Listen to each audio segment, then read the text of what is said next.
अस्सलाम वालेकुम। 7 अक्टूबर 2023 से आज दो तकरीबन 2 साल हुए हैं, जो गज़ा में बमबारी शुरू हुई है। आपको पता है 7 अक्टूबर 2023 को हमास ने इसराइल पर हमला किया था। इसराइली हमले के बाद जो इसराइल ने वहशत, जो दहशत, जो गज़ा में आपको पता है नस्लकशी की, इस टाइम तक तकरीबन 70,000 के करीब बूढ़े, बच्चे और ख़वातीन शहीद हुए, जिनमें तकरीबन 20,000 से ज़्यादा मासूम बच्चे थे, शीर-ख्वार बच्चे थे। 16,000 के करीब औरतें शहीद हुए इस जंग में। तकरीबन उसके बाद गज़ा पे जो बमबारी हुई, आपको पता है क़यामत लाया गया, पूरा गज़ा को मिसमार किया गया, पूरा गज़ा पे बमबारी, शेलिंग की गई। गज़ा के तकरीबन हर बच्चे कई महीनों से, तकरीबन 2 सालों से गज़ा का चारों तरफ से मुहासरा किया गया है, जहाँ पे वो लोग भूख से मर रहे हैं।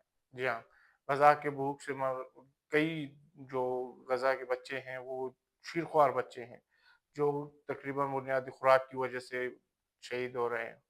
गज़ा के लोग खुराक की वजह से शहीद हो रहे हैं। उनको जो इमदाद पहुँचाने वाला था, ग्लोबल समिट फ्लोटिला, जो इस्तिकामत वाला जो काफ़िला था, उसको आपको पता है तकरीबन 3-4 दिन हुए, जो गज़ा पहुँचा था, उसको गिरफ्तार किया गया। उसमें तकरीबन 500 के करीब लोग शामिल थे, इंसानी हकूक़ के कारकुनान शामिल थे, जिनमें सबसे आपको पता है जो मुतहर्रिक आवाज़ है, सबसे ताकतवर आवाज़ है, वो एक 22 साला लड़की ग्रेटा थंबर्ग की है। वो खुद भी उसमें गिरफ्तार हुई, तकरीबन आज रात को ही वो रिलीज़ किया गया।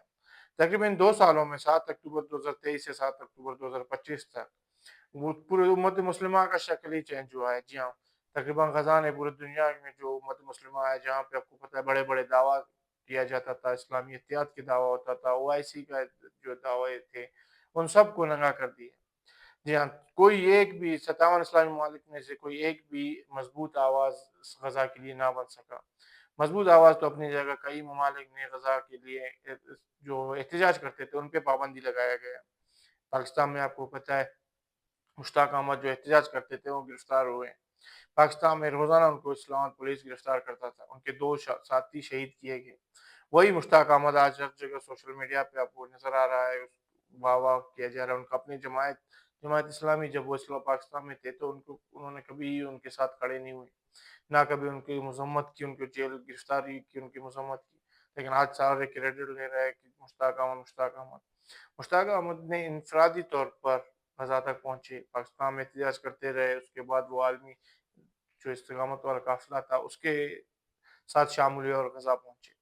इसी तरह दुनिया भर में जो गज़ा के लिए एहतजाज किया जा रहा है, सबसे बड़े एहतजाज इटली जैसे मुल्क में 20 लाख से ज़्यादा लोग निकले और गज़ा के लिए आवाज़ उठाएँ। इस ऑस्ट्रेलिया में 10 से 15 लाख लोग निकले। इसी तरह कोलंबिया में लाखों लोग बाहर निकले। लेकिन क्या आप किसी एक भी मुस्लिम मुल्क का नाम नहीं ले सकते जहाँ पे गज़ा के लिए लोग निकले हों, जहाँ गज़ा के लिए लोगों ने एहतजाज किया हो। अक्सर मुस्लिम ममालिक में गज़ा के लिए एहतजाज पर पाबंदी आए थे। आप यहाँ से अंदाज़ा कर सकते हैं जो हमारे मुस्लिम ममालिक हैं, उनके क्या इस वक़्त तक कि क्या सूरत-ए-हाल है, या उनकी जो गज़ा के बारे में क्या राय है।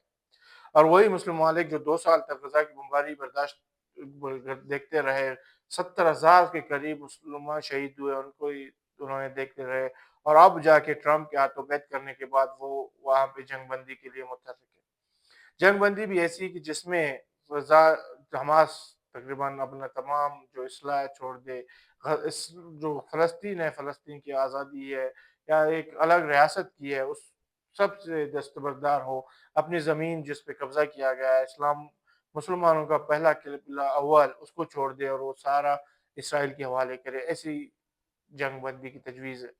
ट्रंप के जो 20 नुकात थे, जिसमें तमाम इस्लामी ममालिक ने कबूल किया, आप उनको देखेंगे तो आप हैरान हो जाएँगे कि कैसे ये लोग कह सकते हैं 80 साला जद्दोजहद फ़लस्तीन की, उसको आप कैसे पीछे ढकेल सकते हैं, या कैसे उसको भुला सकते हैं।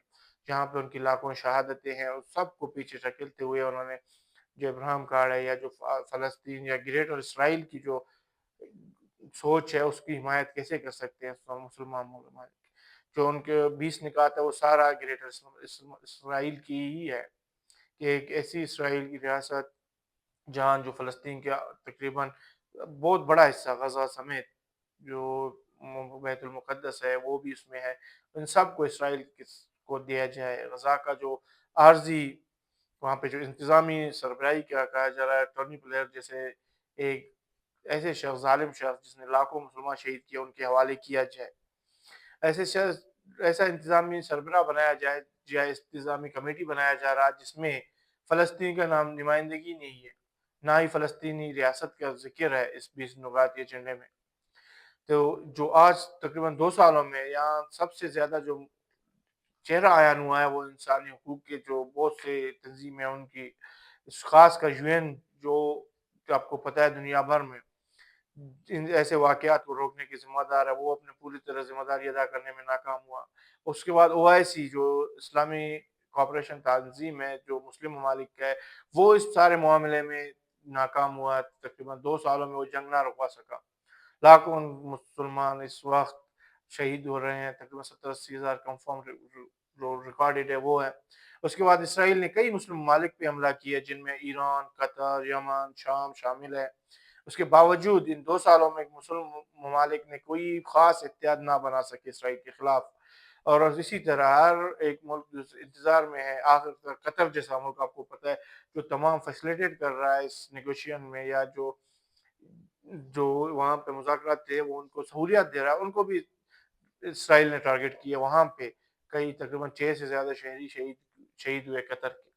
اب جب جا کے جو عرب ممالک ہیں ان کو تھوڑا بہت خوف آیا کہ یہ ہمیں بھی نہیں چھوڑنا۔